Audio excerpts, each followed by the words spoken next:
Before I call our moderator to his stage, I'd like to give a brief information about Mr. Aydoğan Vatandaş. Mr. Aydoğan Vatandaş is an investigative journalist and author of 13 books, including Reporting from the Bridge, published by Blue Dome Press in 2012. He specializes in Turkish politics, Middle East, media, and leadership studies. He holds a master's degree on media studies at the New School in New York. He is the media representative of Turkish Cihan News Agency in New York, reporter and op-ed contributor with Today's Zaman. Now I'd like to call Mr. Aydoğan Vatandaş. It is very well known that there was huge, remarkable progress in Turkish democracy for the last several years. But what we are experiencing in Turkey is actually exactly the opposite. So what is the reason of this shift in Turkish democracy nowadays? It's also another fact that the Gülen movement was a very important new dynamics in the Turkish democracy for the last several years. And actually the movement and the AK Party, the government, AK Party government actually, they had very good relations. They cooperated on several issues. But now what we see is that there is a rift going on between the movement and the AK Party government. So we will try to understand the nature of the developments in Turkey. We have two accomplished guests today. Let me just read the brief bios of the speakers of today.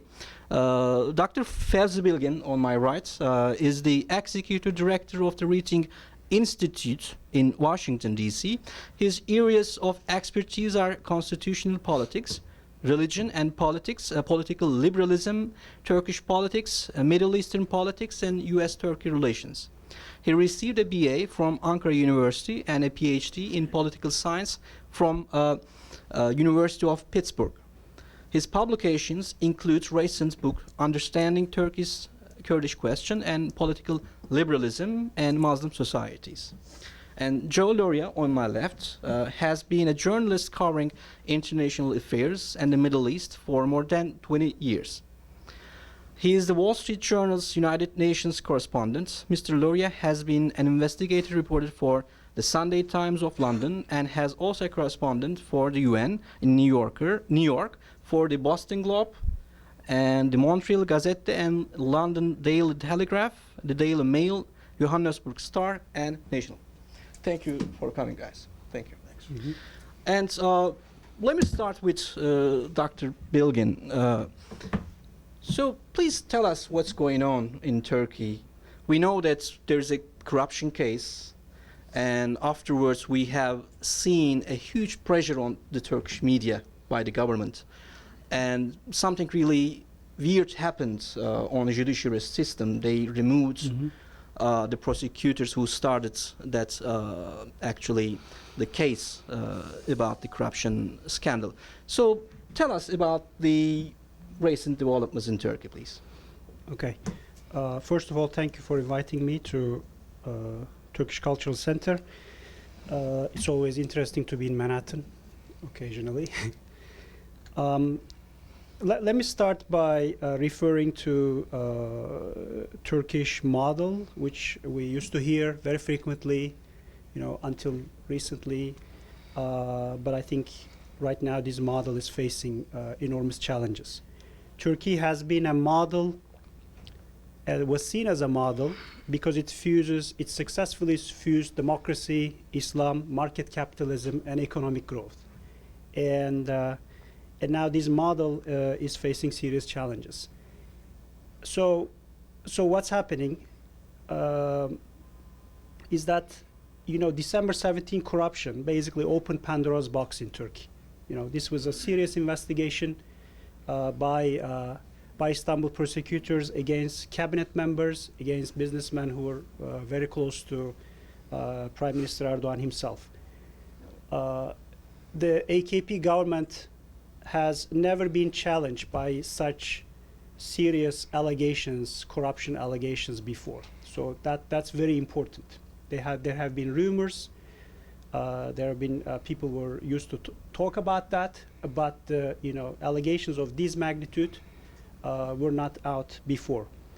And among the allegations are, billions of dollars of corruption, bribes for lucrative government contracts, money laundering, backdoor dealings with Iran that are facilitated by ministers, their sons, while they were getting their kickbacks. So these are very serious.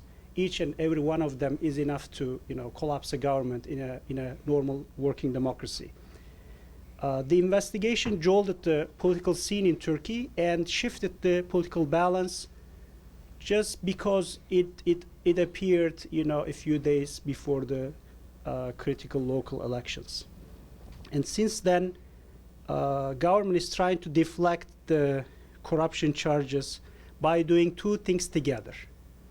First, they are doing everything to prevent the judicial processes from proceeding. They reassign the prosecutors, reassign the judges, and reassign thousands of judicial police. So they are doing everything structurally to stop the prosecution to continue. And then they do something else. They are justifying this action, which is very controversial and questionable in a working democracy again, by maintaining a discourse that the probe and everything else related to that was part of a conspiracy, a plot against the government, against Erdogan himself. And they have been using pro-government media and political rallies and all sorts of other possibilities to sustain this discourse. And according to that, there are perpetrators behind this plot. There are foreign powers, USA, Israel, Vatican, you name it.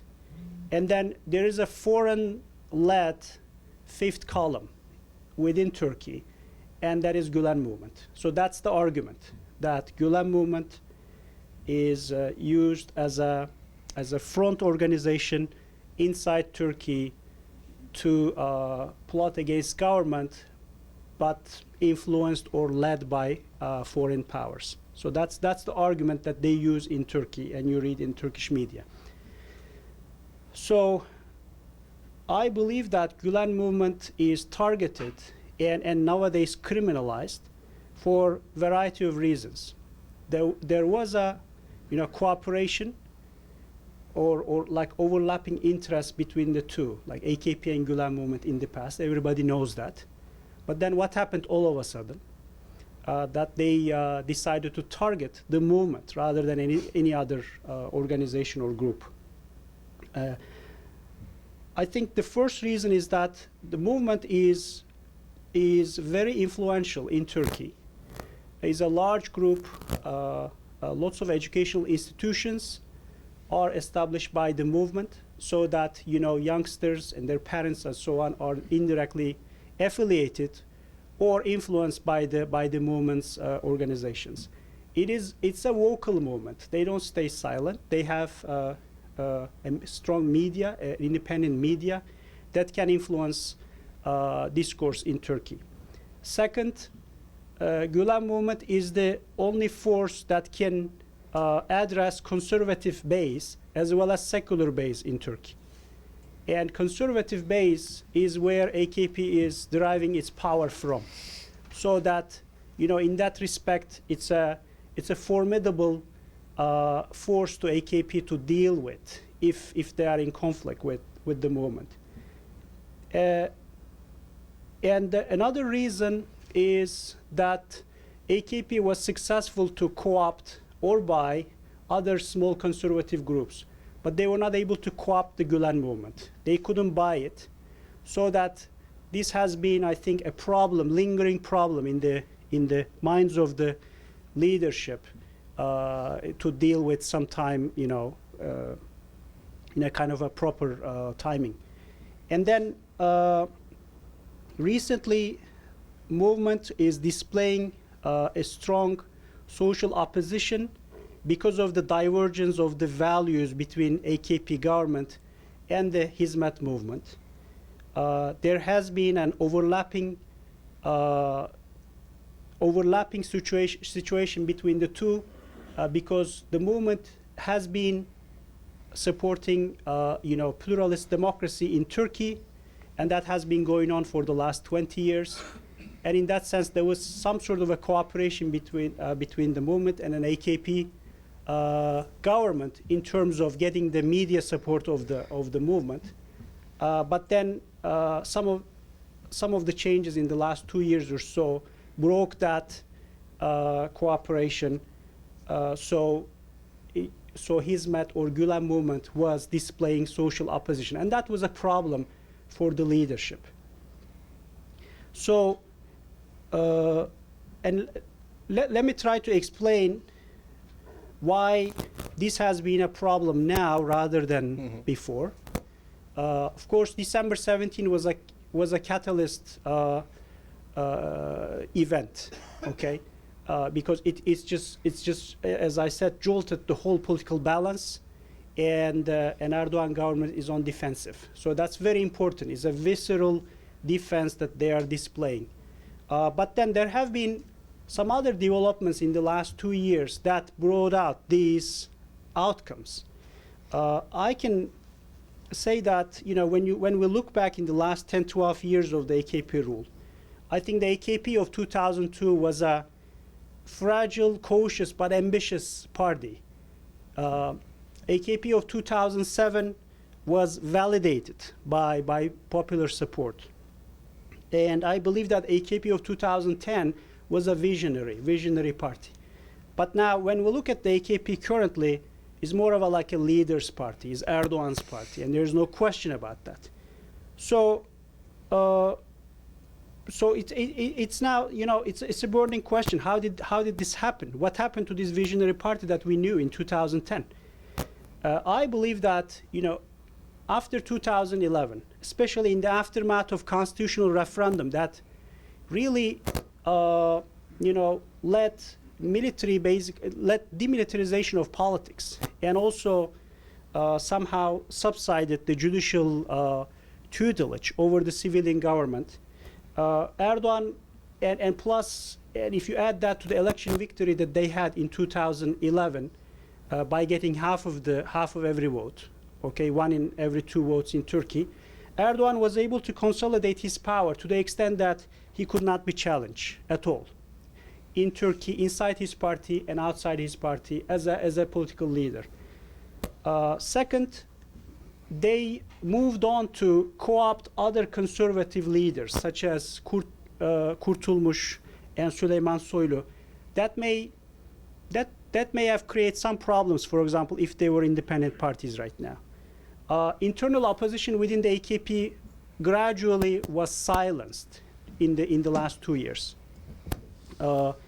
And later on, critical voices in the media was muzzled, co-opted, or silenced. So this situation where a small elite emerged around Erdogan, and the lack of consultation within the party, lack of consensus politics, led to many mistakes. If you look back in the last 2 years or so, you have heard about Turkey or some statements that created problems, especially in the West. That is because they are mostly spontaneous. There's not much like a consultation mechanism going on. It's mostly personal outbursts. That's why you have seen some like foreign policy blunders, these unusual reaction to Gezi protest, where you can't really take any criticism or so. There is no question that Gezi protest, which started as an environmental kind of criticism or a small uprising, led to a popular uprising or a mass uprising because of government's agitation. There is no question about that when you look at the polls that are made between the Gezi participants. And also, the trajectory of Arab Spring totally disrupted Turkey's vision in the region. When Arab Spring was in good days, revolutions are happening, Arabs are going to democracy and so on. Turkey emerged as a model, as a Muslim democracy, powerful, economically vibrant, that could inspire these nations. It was all great. But then the leadership, this elite, again, this small elite, instead of using this idea, they basically abused it. They said that, well, this is the time for us to impose Turkey's grandeur in the region. And then they subscribed to some sort of a neo-Ottoman Islamist discourse, which was very repulsive for the Arab nations and other Turkey's rivals in the region, such as Iran and Saudi Arabia. And that was a problem. And this policy basically hit the wall in Syrian crisis and eventually bankrupted. But then the domestic politics on the other side didn't lose this neo-Ottoman and Islamist discourse. It continued to poison the domestic environment.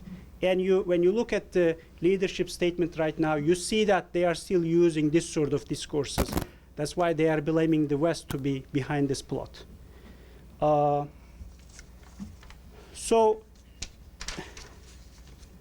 I have just 1 minute. I would like to talk about, what is next, and is there some sort of a hope in the future? I believe that yes, elections will be critical, and there will be a hope, and I will probably talk about this after Joe. Absolutely. Mm-hmm. Thank you so much, Mm-hmm. Mr. Bilgin. Joe, we know that you covered a lot about Middle East, Muslim Brotherhoods. You also interviewed Mr. Gülen in 2010.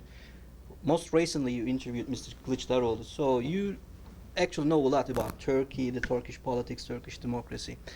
Just please tell us how the recent developments in Turkey were covered in the US and how the American government respond to these developments, starting from Gezi Park riots and afterwards the corruption case in Turkey. So how all these things are perceived, and what can you tell us about the challenges on the path to democratization process in Turkey? Oh, thank you. Mm-hmm. Yes, I have, of course, an outside perspective on events. Mm-hmm. As far as the U.S., it's very complicated, the U.S. relationship Mm-hmm. with Turkey right now. So that would be, we could have an entire conference, I think, just Mm-hmm. on that. Mm-hmm. I would say from what I know is, I'm sorry, the light is on. Now it's on. Okay.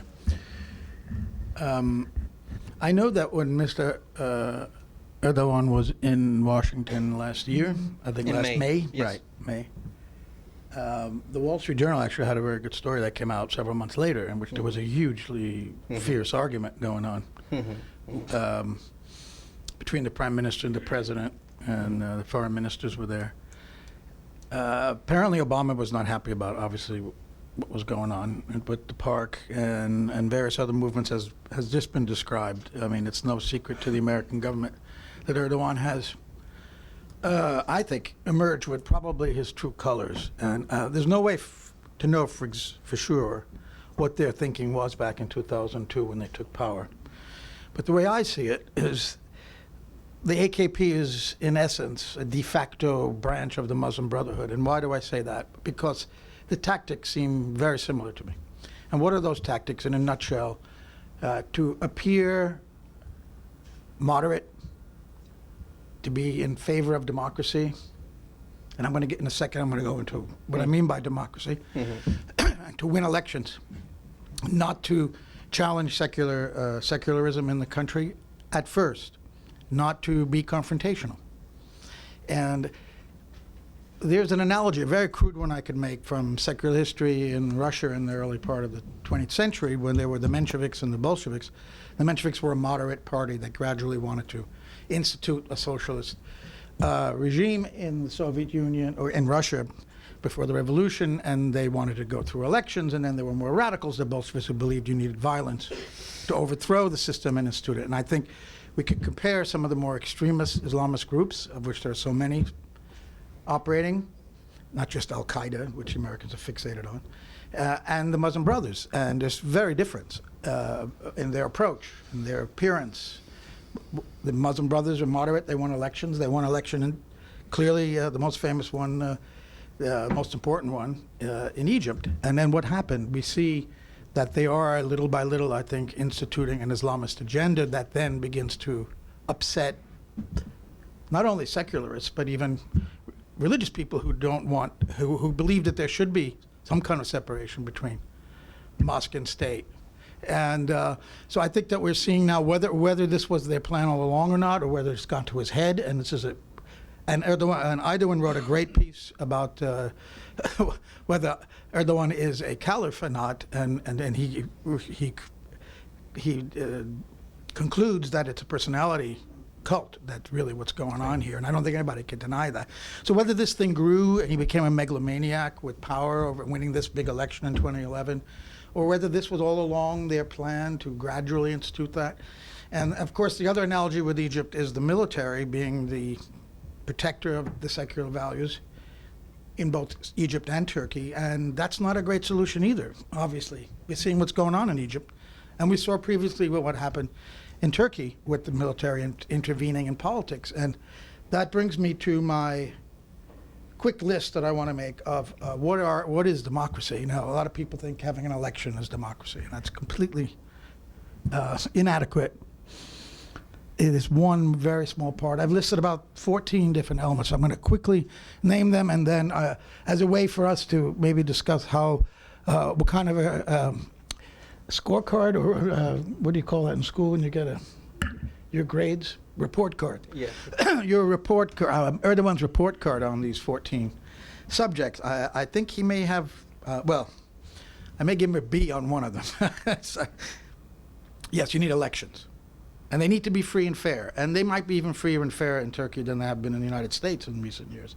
So I don't think that's a big issue. But if it stopped there, you know, the path of democratization is over. We've reached it. Of course not. There's so much more to go. Civilian control over the military, essential. And we saw that was, and I have to admit, I wasn't alone. A lot of people were fooled by Erdogan at the beginning in the first few years. I personally supported what he was doing because I thought the Turkish military played, as everyone knows in this room, a very anti-democratic role in Turkey's history, and they needed to be reined in and brought under control. And he did that. And I think it took a lot of courage to do that. But he went probably too far, and this is, again, opening for discussion in the Ergenekon trials. When I interviewed the CHP leader, I asked him about Ergenekon, and he said, of course it existed, but what we saw on trial, those people, was not the Ergenekon, the real Ergenekon. And it became a politicized movement, and there were abuses in the prosecution of many people. So that, while he did work to sideline the military, and I think that's still an achievement, how he did it is certainly open to question. Separation of the mosque and state. Again, I think he's gradually introducing Islamist principles that are not only upsetting secularists, but I think some people even in the Gulen movement. And this has led to these demonstrations, and they're going to lead to more. Everyone's allowed to practice their religion in a democracy. They must have freedom of worship, protection of minorities, but also protection of secularism if people want to drink, if they want to, if a young man and woman want to live together in a dormitory in university without being married. These are things, of course, that are very touchy. But I think there has to be this separation between mosque and state. You need independent judiciary.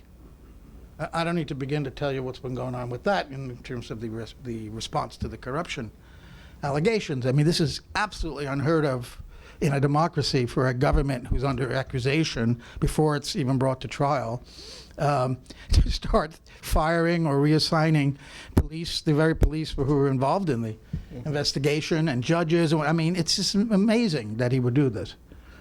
It's so brazen that he can get away with, you know, as Mr. Gulen said, I think in one of the comments, this is like if the thief comes to your house and you call the police and they arrest the police. And this is what happened. The government arrests the police. I mean, that's extraordinary. A robust civil society. There are obviously many NGOs in Turkey. Maybe somebody could speak more about what role they're playing now. I wonder if their authority has not been curtailed. And don't forget, they have to have access to the press. And we all know that according to the Committee to Protect Journalists, Turkey has the worst record and the most imprisoned journalists, which is another extraordinary fact for so-called democracy. You got to curtail power of lobbyists and campaign donations, and we see in this corruption allegation the very close ties of these big real estate interests with Erdogan, and this is a real problem, but it's a problem in American so-called democracy as well. You know, I don't want to.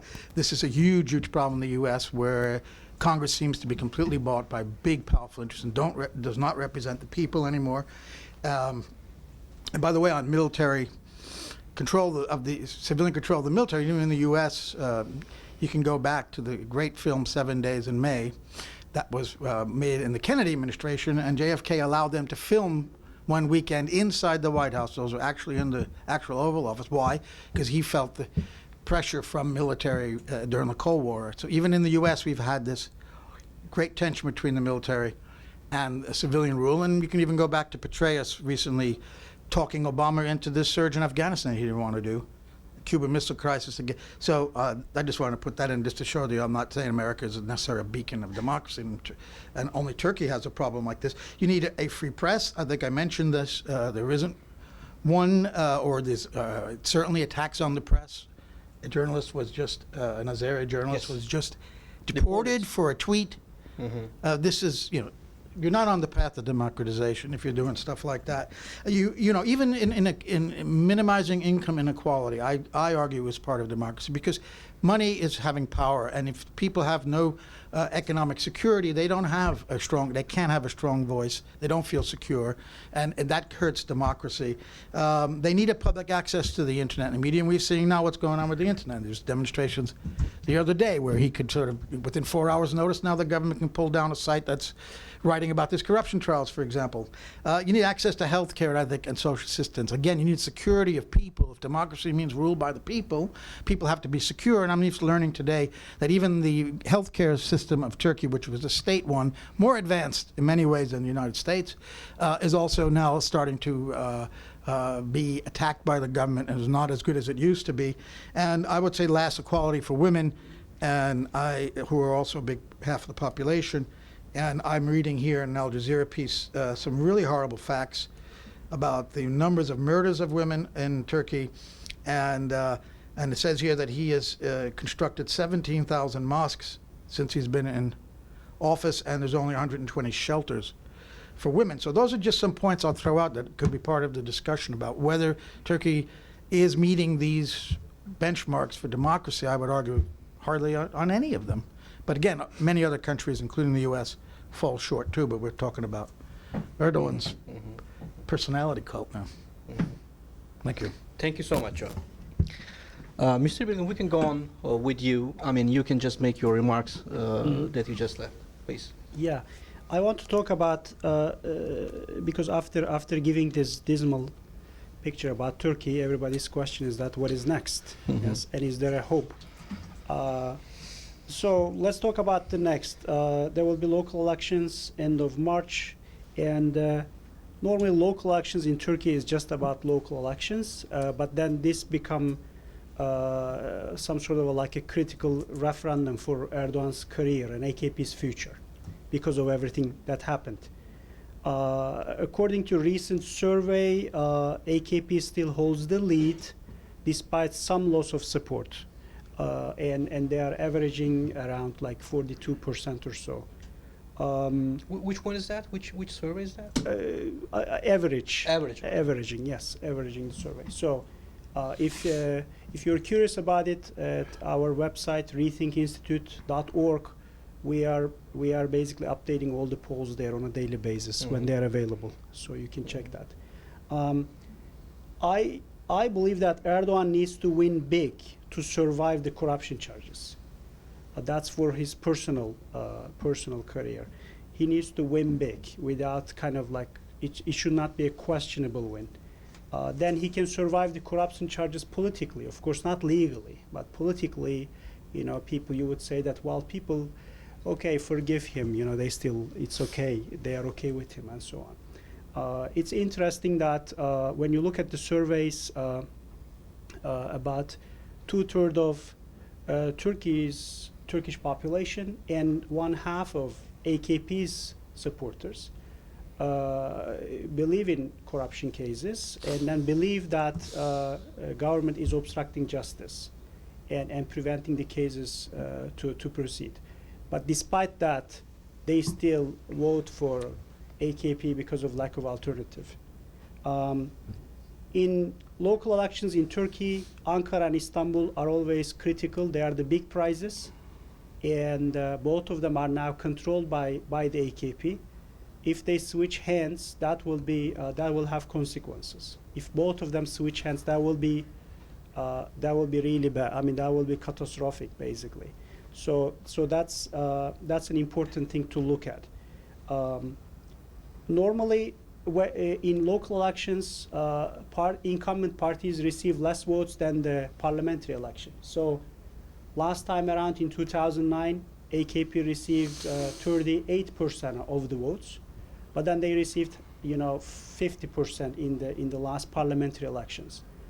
People in Turkey vote for candidates, for the people, for the candidates rather than parties in the local elections, because there's no 10% threshold, which is swaying the votes in the parliamentary elections. So that it's okay for them to go down a little bit, but they should not go down. For example, they should not go less than 40 to maintain their mandate, and that's critical. An AKP vote of 35% is not going to be enough to keep the party together. That's very likely. And we know that Erdogan has aspirations for presidency. There will be presidential elections in August. For the first time, Turkish people will vote directly for their president. The party officials already declared him as their nominee, but there's no official application yet. If he wants to get elected as president, then AKP needs to receive even higher percentage of votes, something closer to 50%, because you can get elected president only if you receive majority of the votes. So that's what all these things make these elections very critical. On the other hand, there are issues about the elections. Given the heavy pressure and control over the media by the government, given the lack of coverage, especially for the opposition parties, and given some of the revelations that government was interfering or contacting media editors not to cover political opposition leaders as they speak, or like cut them in half and things like that. So all these things, of course, cast doubt on the notion of free elections, yes? Because elections need to be, as Joe said, free and fair. Freedom of elections mean that people have access to information. They have free access to information, accurate information. So if they don't know nothing about the opposition, the leaders, the alternatives, and so on, that means that these elections are not free. And of course, elections also need to be fair. That's about the election day, about the counting votes, about the safety of the ballots and so on. In that sense, there are also some questions because, recent restructuring in the judiciary basically decoupled the link between prosecutors and the judicial police. It's almost like there are like two different fronts that are fighting each other. So that if I observe some sort of an election violation in my voting station, whom would I go and report this? If I find a prosecutor, is he going to be able to prosecute this? Because judicial police is not doing what the prosecutors are telling them to do nowadays. So that's a huge problem. And right now there is these concerns are pronounced more and more in Turkey. So it's going to be an interesting election. Hopefully it's not going to get ugly and so on. So on a positive note, given all these problems, I would like to say that this is essentially a political crisis. There is not much indication of a severe economic hardship or an economic crisis for now. And then probably it can still be addressed through political means. That's very important. And usually people of Turkey acted reasonably well, in expressing their will in similar situations, if they can express their will freely, yes? Provided that they could do that. They have surprised many in the past. I think the AKP's victory in 2002 was a total surprise. Nobody was expecting that, including themselves. And for a while now, there has been a strong undercurrent towards better, more inclusive democracy in Turkey. People learn about these things. Turkish people are not the same Turkish people of like 30 years ago. They are more prosperous. They know about the rights. They know about the procedures. They know about the democratic institutions, and they know how important they are. There was a learning process in the 90s, and also with the help of European Union membership possibility. So because of that, for example, in 2002, failure of secular elites in the preceding decade led to AKP victory in 2002, because they failed. They failed in, you know, establishing democracy, bringing prosperity to country, and in that respect, they were kind of like purged away.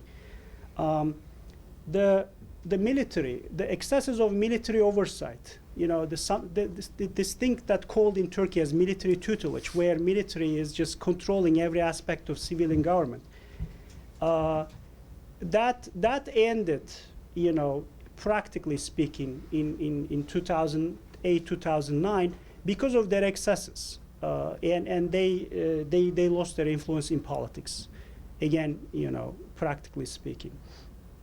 And then there were excesses in the bureaucracy, especially in the judicial bureaucracy. Judiciary once attempted to ban AKP from power. It was in 2009. This was a ruling party which had received 46% of the vote, and they wanted to ban it. It was crazy. It was like unprecedented.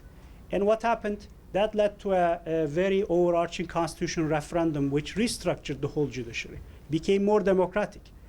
The fact that it doesn't help Erdogan now to build his own control says a lot about the judiciary, you know, independence of the judiciary, or democratic structure of the judiciary.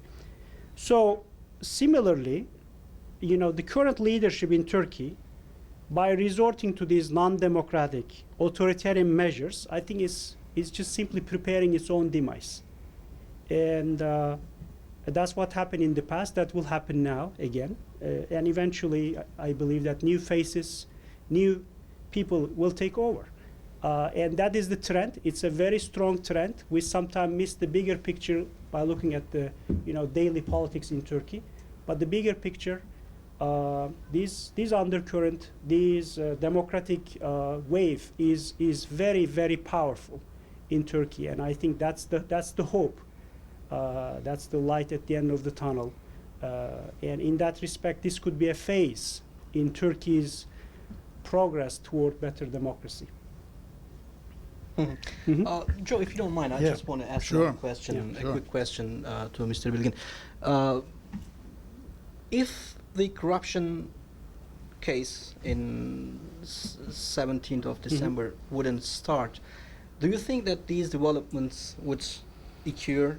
And because they say that the Prime Minister said that the preparation, their policies about the preparation courses actually caused that happen.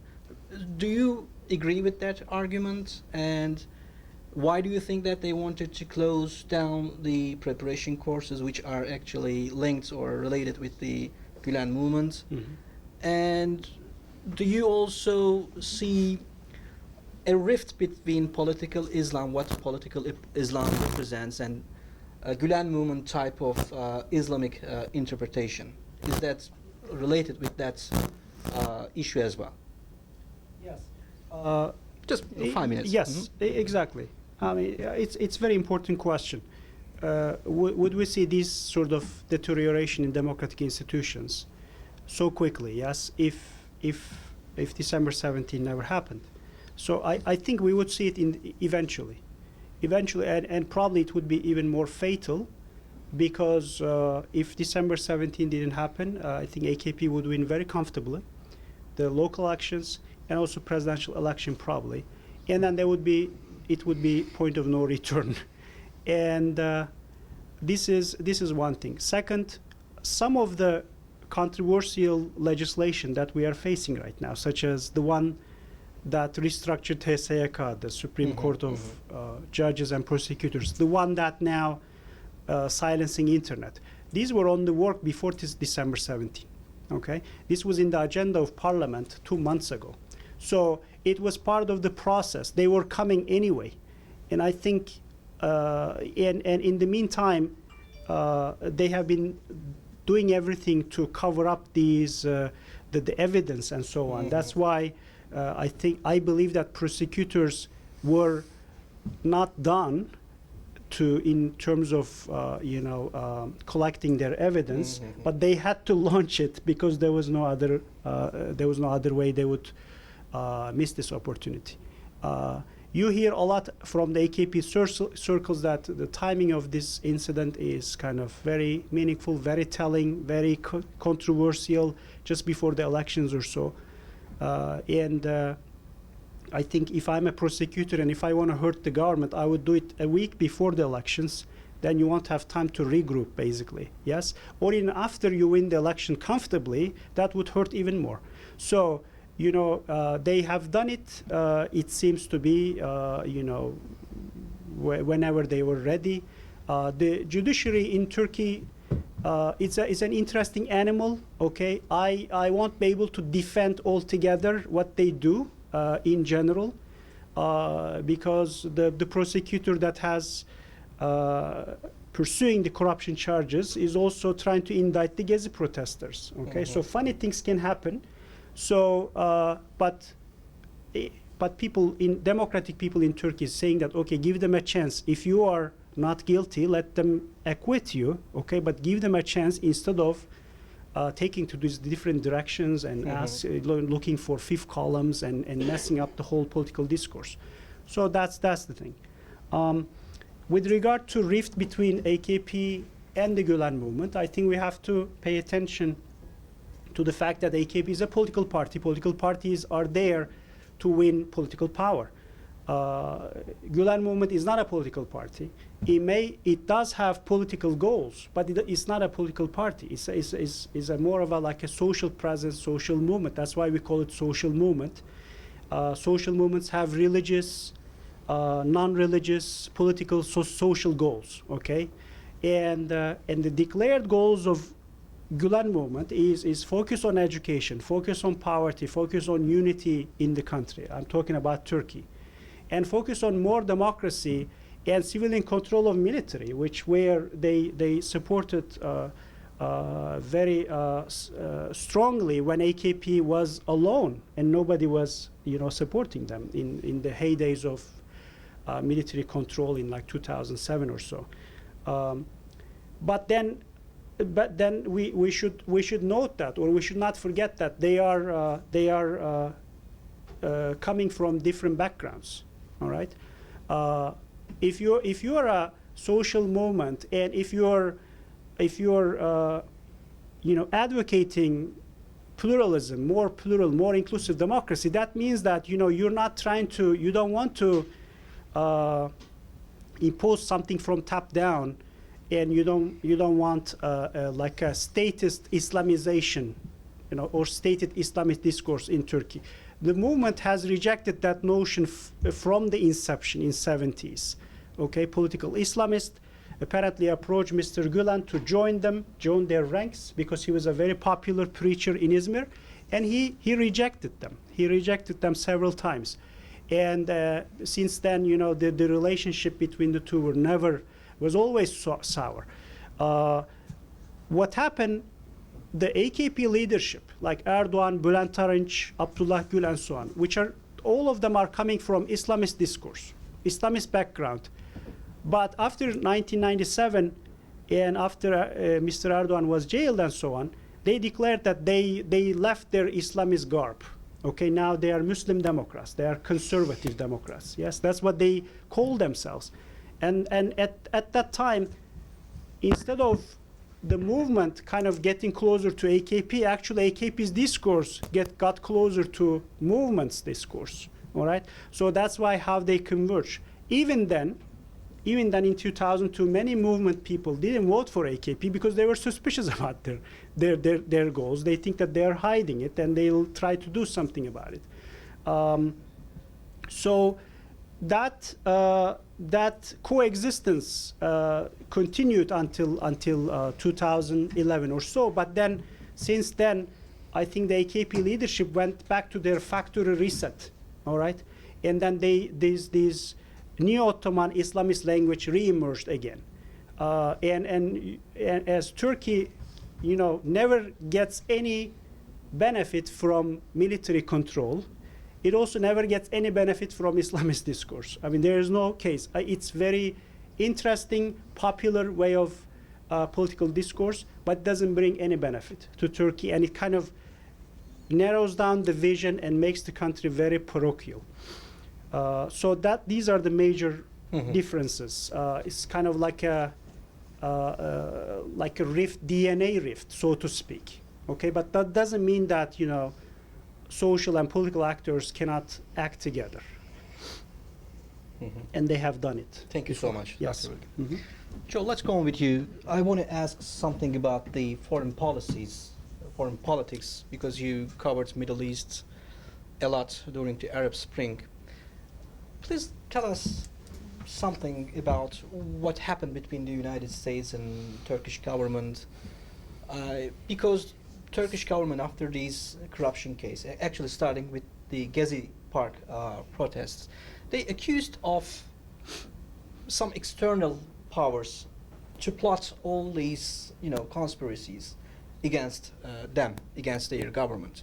So do you agree with that allegation of the Turkish government, which claim that, U.S., European Union, some Israel lobby circles just, cooperated and plotted against them?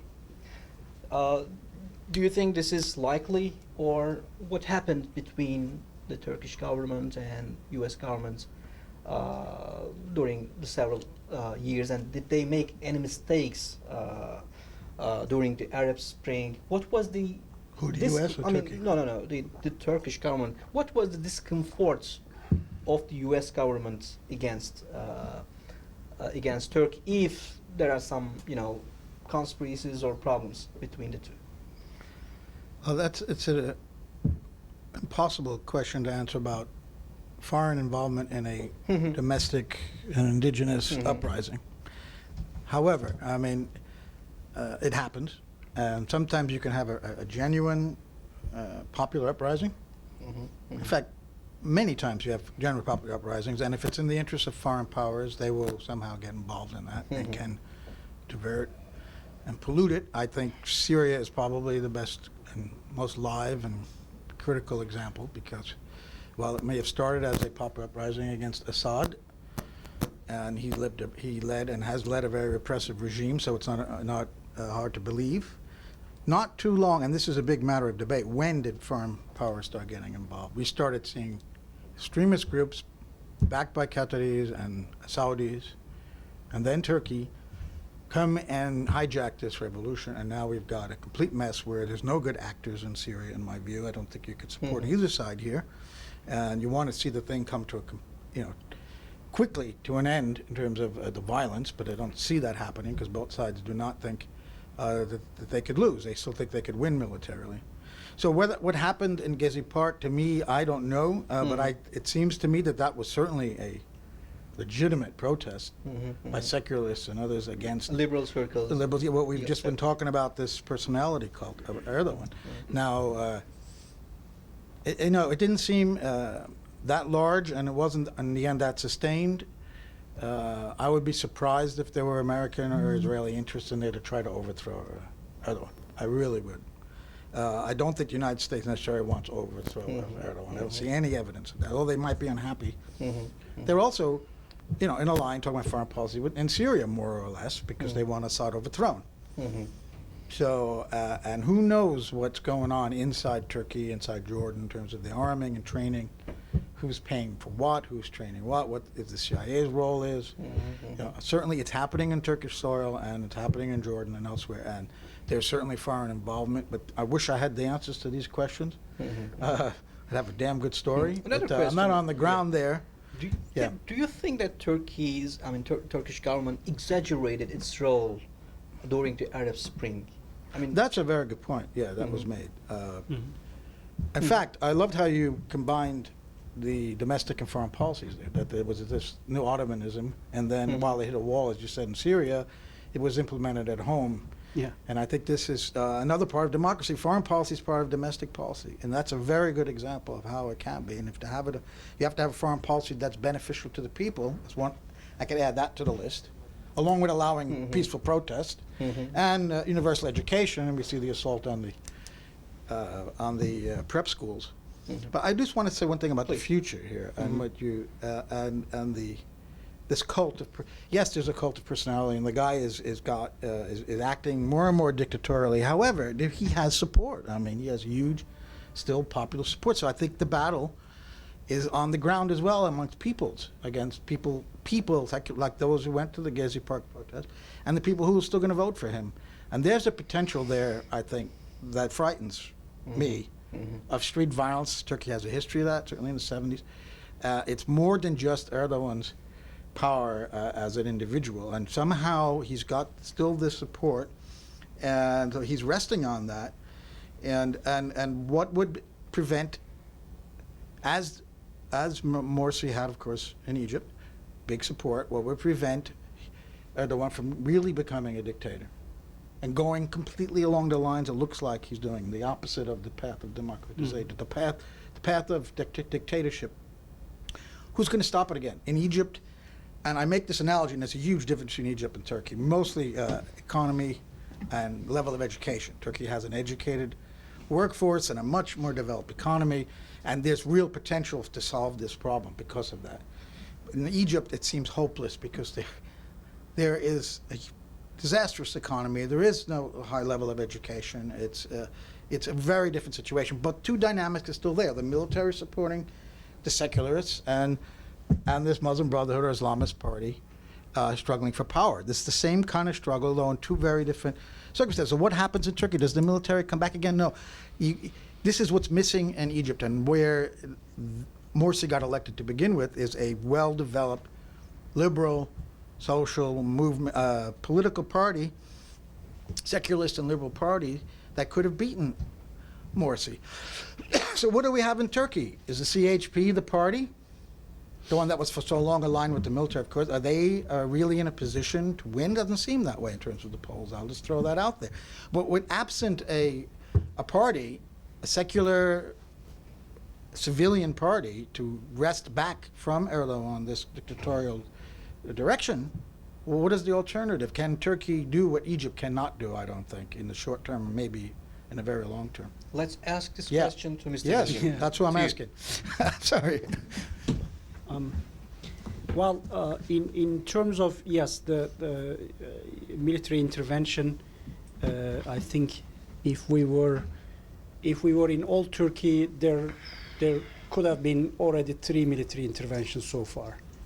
Or one in December 17, one in December 25th, and then later on, these were, kind of, there were good reasons, when you compare to those. But as you said, Turkey is different. Military support was hovering around 90% in the past. Now it's like 50%, 45%. Okay, people are not absolutely, absolutely finding, everything that military does right and accurate. I don't see any prominent politician from across the political spectrum calling for military to intervene. I think everybody is cognizant that, a possible military intervention would make things even worse, while we still have some chances here, yes, in the form of election and so on. I think military's presence in the sideline may help in terms of securing, safety of elections, free and fair elections, and so on, because they are not totally co-opted, there is this, as you say, personality cult, and there are other things, but it's not not all the institutions are totally in control yet. And then in that respect, there are still some chances, and people want to give a chance. Can you please tell us those institutions that are not controlled? Okay. as you, if you look at the recent cases, for instance, apparently, you know, the judiciary was a wild card here, and they could act on their own. They are still doing it right now. The judiciary, the prosecutors, yes, they have been changed. They cannot deal with the corruption Just case. today, you know, they removed 106 prosecutors just today. Exactly, because these are the ones related to the cases, but there are thousands of prosecutors, you know, and then they removed, yes, they switched places of 5,000-6,000 police officers, but there are like 200,000 of them. So you know, it's not, they have they try to build some sort of like a rentier state model, okay, but they have, apparently the process was not done yet, but it could, I think it would take 2 more years to build a like proper sultanistic regime in Turkey. Okay. How many years? About 2 years. I think it would It's take not a lot. It would take about 2 years to build the whole thing.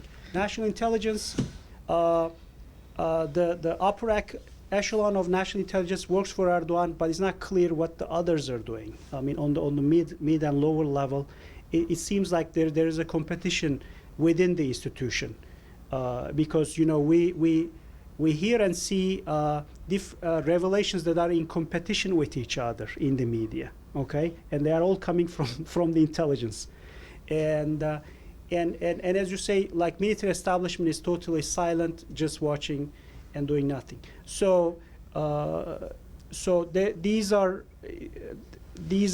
good things, actually. These are good things because, and I attribute that to really the condition of Turkish society.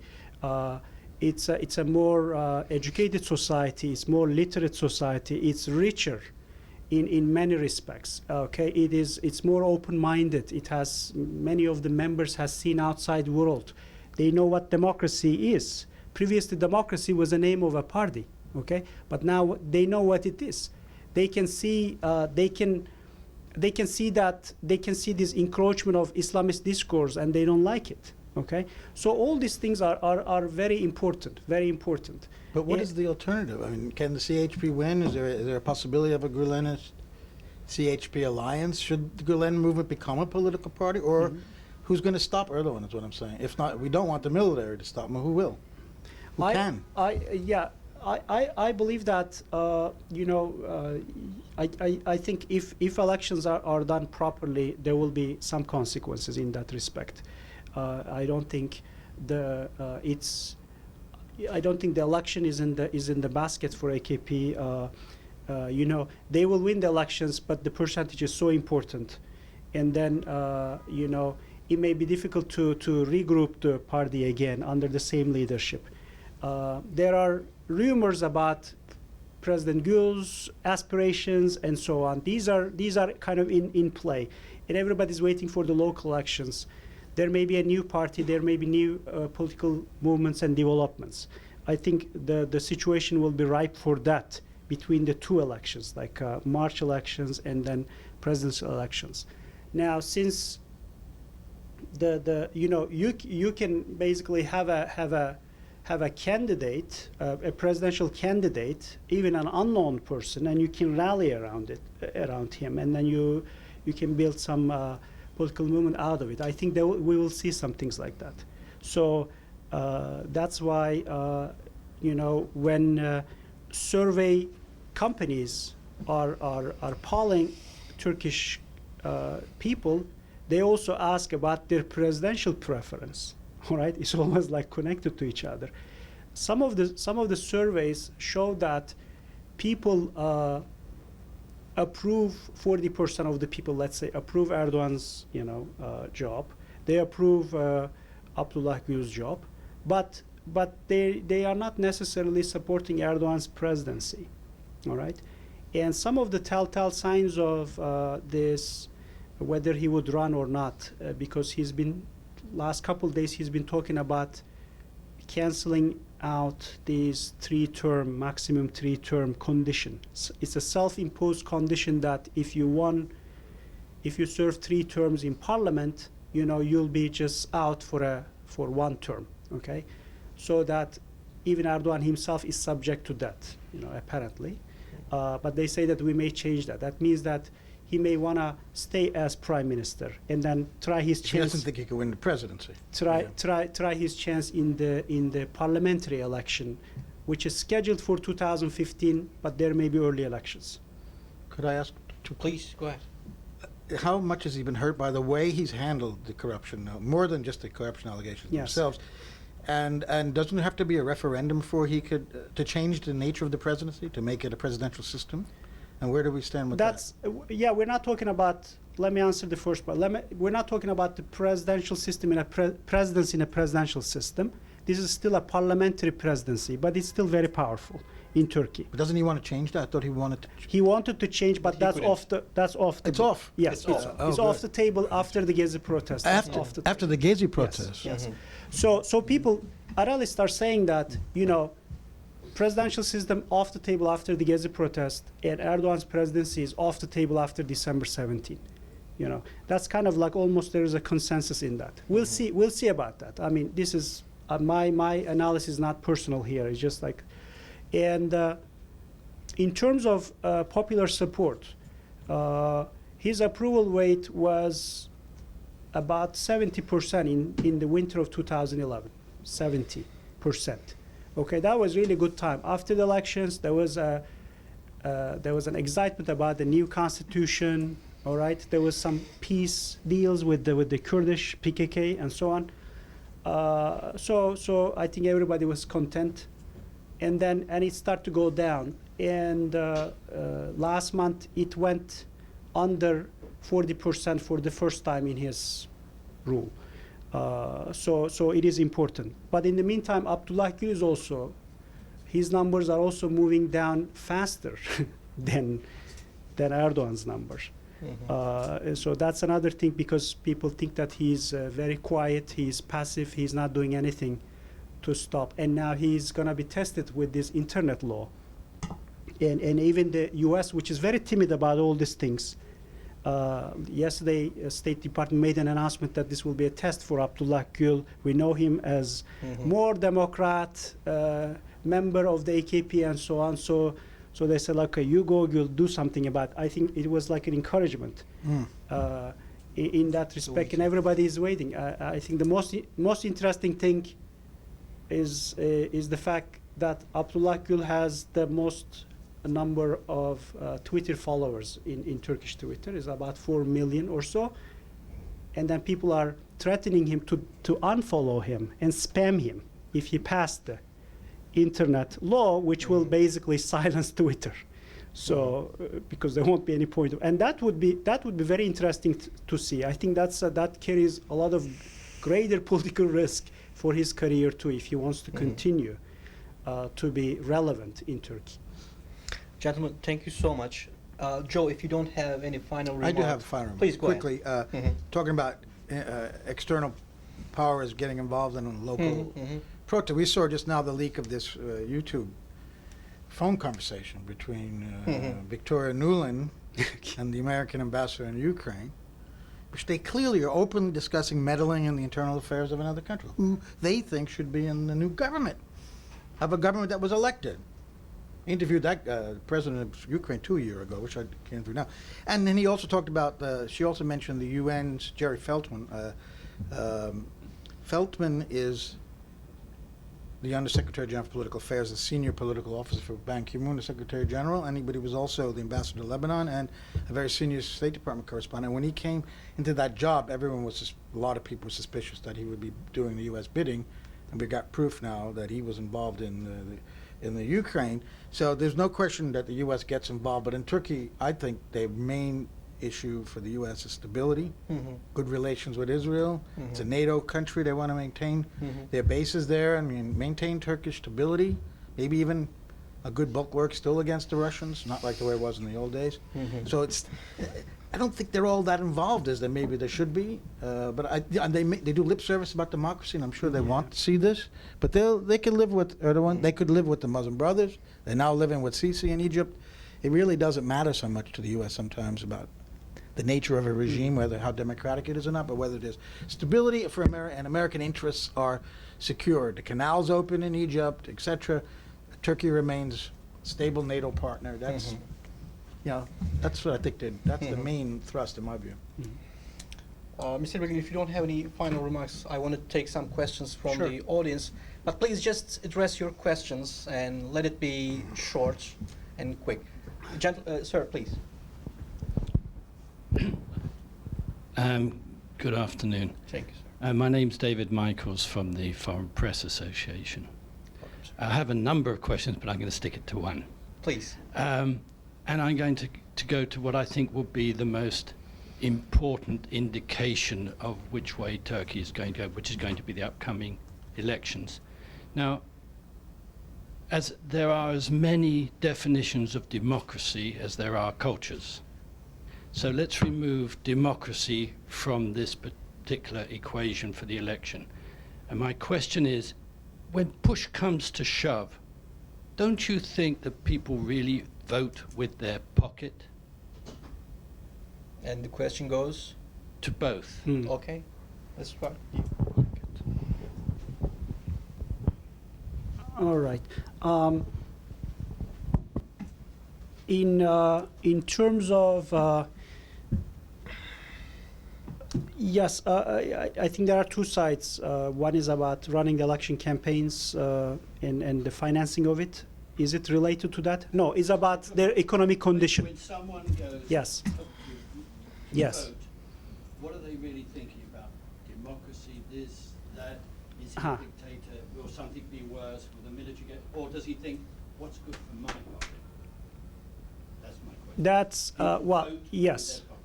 Yes, well, that's a good point. I'm a political science by training. Political scientists have been looking for the reason why people vote or don't vote even, and they couldn't come up with an answer for like last 60 years or so, and why 50% of the Americans never vote. Okay, with yes, there is in terms of economic situation in Turkey, it didn't hurt people. It doesn't bite. Well, there is a. It's okay, it's very well. Yeah. We can hear you. There is there's devaluation in lira, against dollar or so, but that seems to be more of like a global macroeconomic issue rather than crisis. So in that respect, that's why AKP is still holding a lead and some sort of like a substantial number, despite all these allegations. But then it is important to see that this is a local election, interestingly. In local elections, people look at what kind of things they have seen in their, locale, in terms of service and projects and other stuff. AKP municipalities or like city administrations, some of them are extremely successful, and they're really good in that. They're talented, and they have been running. Some of the cities are run by AKP or AKP predecessors, such as Ankara, for 20 years. Istanbul's similar, and they have been doing things.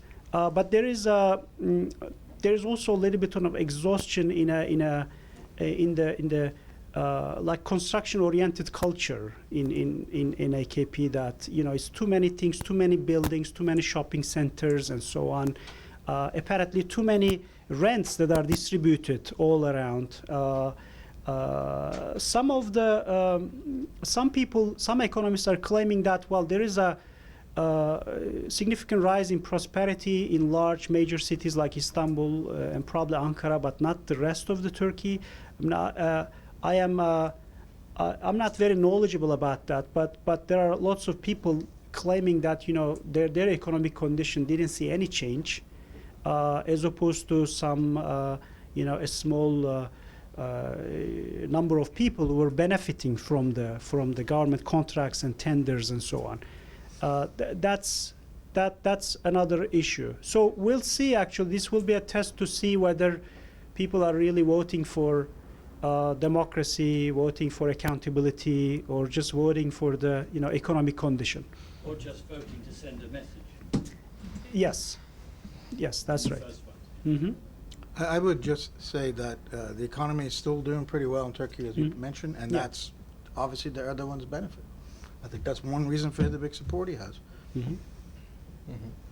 Another question? Yes, please, go ahead. Actually, my question was, first question was exactly the same. The population usually vote for economic benefits.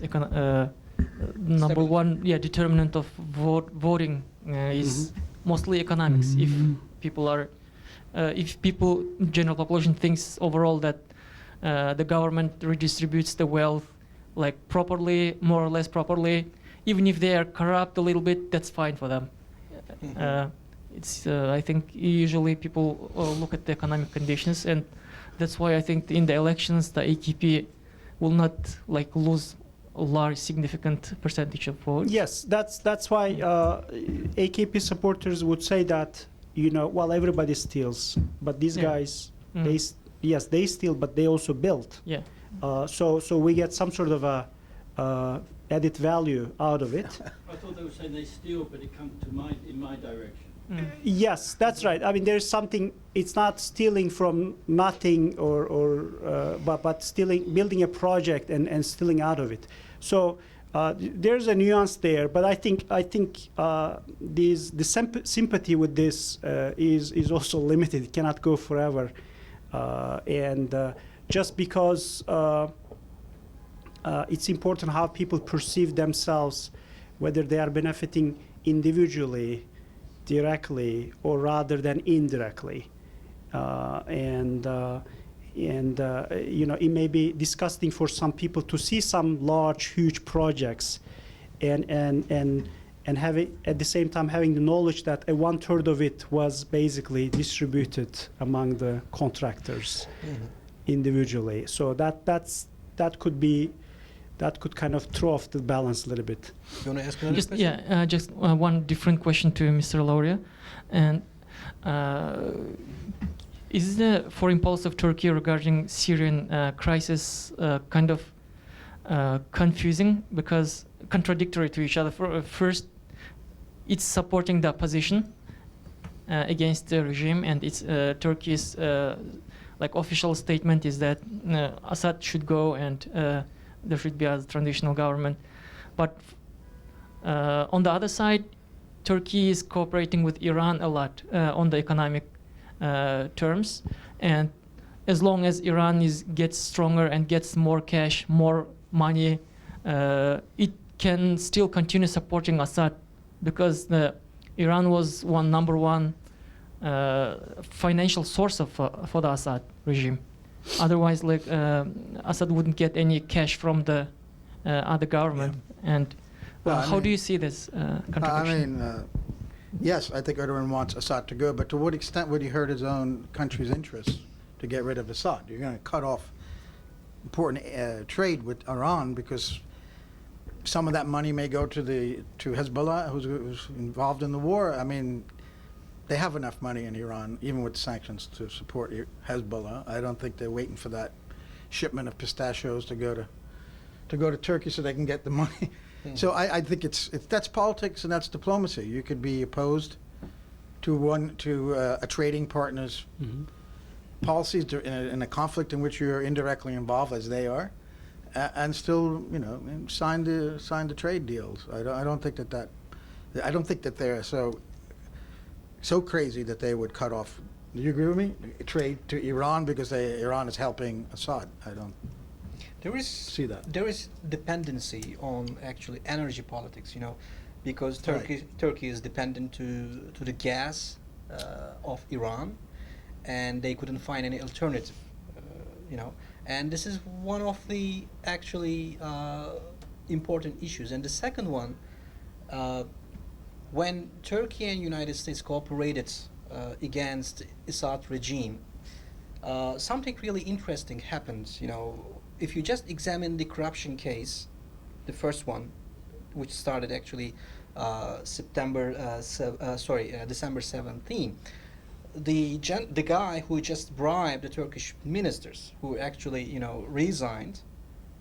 So the allegation is that this guy was from Iran, and the same guy who is accused of bribing these, you know, gentlemen, also was the one who actually financed the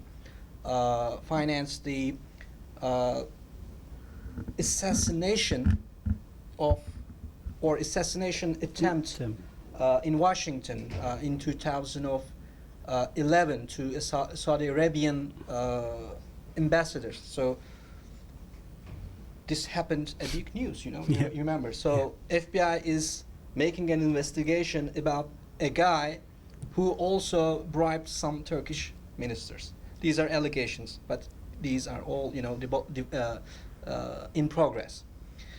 So what I thought when I learned that this Iranian guy, you know, involved in these bribery issues, Iran has a history. They have a philosophy, you know, it's a huge civilization and they know how to play the game. So they might have compromised some people in the Turkish government. This is just an analysis that has to be mentioned. Yeah. My name is Mehmet Kılıç. I'm the Vice President of the Turkish Cultural Center. And actually, we are, as Turkish Americans who live in the US, we are facing the challenges of democratization in Turkey. Because as Turkish Americans, as a civil society, when we reach out to our elected officials or reach out to any non-Turkish Americans, we are being asked, you know, what's happening in Turkey, especially when the World Economic Forum in Davos, when the 1 minute incident happened. So we faced so many questions and so many challenges. And again, after the Mavi Marmara Flotilla event, Incident, yeah. again, you know, like some of the elected officials, they said, you know, like they've seen us as an entity of the government here. And then, so we have seen a lot of challenges over here as the Turkish Americans, as we're building a bridge between Turkey and the US on an economic, cultural, and education, not in politics. So I wanted to ask Mr. Bilgin, in terms of the values that the Gülen movement and AKP, which they shared, what were the values in the beginning and what are the values today, I mean now? And also, you know, I'd like to ask Mr. Joe, what are the perception of the Gülen movement after all of these In the U.S.? in the US? Okay, well, I think I touched upon a little bit this difference between the values. I think it's suffice to say that Gülen movement is representing more a face of a social Islam, and the other one is coming from a political Islamist perspective. And normally, you know, academics and so on can assess the difference between the two. Gülen movement always. You know, declaring that their attachment to Anatolian Islam, to Sufi tradition, and so on, which usually are not very friendly with the political centers and political authority. Even during the Ottoman Empire, Ottoman times, the Istanbul was not happy with autonomous religious groups or formations. In Anatolia, they always try to suppress them. So, in terms of the plight of Turkish Americans, it's a difficult issue. I think the good days, maybe last year, 2 years ago or so, that you're proud with the successes of Turkey and that was also raising the profile of Turkish Americans in the United States. That's something, but I think it is important still to emphasize what I have said at the end of my speech, that the democratic desire and popular will in Turkey is still there, and the people, the demographics or social fabric of the people didn't change. It's a country where people really express their identities and so on. Without trying to be politically correct, this is important it's important to emphasize these points and saying that, as I believe, this could be a phase, and it may pass, but it will necessitate or require some support even from international centers. not necessarily from U.S. government or so, but from American people, you know, from like in some form, in some capacity or other. I know that I'm coming from Washington. Washington is this is not a desirable situation for Washington to see, and U.S. Obama administration seems to be waiting, but also it appears to be a little bit confused. Okay, and the foreign policy of U.S. vis-a-vis the Middle East appears to be confusing a little bit, and in that respect, they are kind of like wait and see situation. Let's see the elections. Let's see the things. As long as people are not out and pepper sprayed and die and so on and so forth, we'll be a little bit quiet. That's what they say. They are gauging their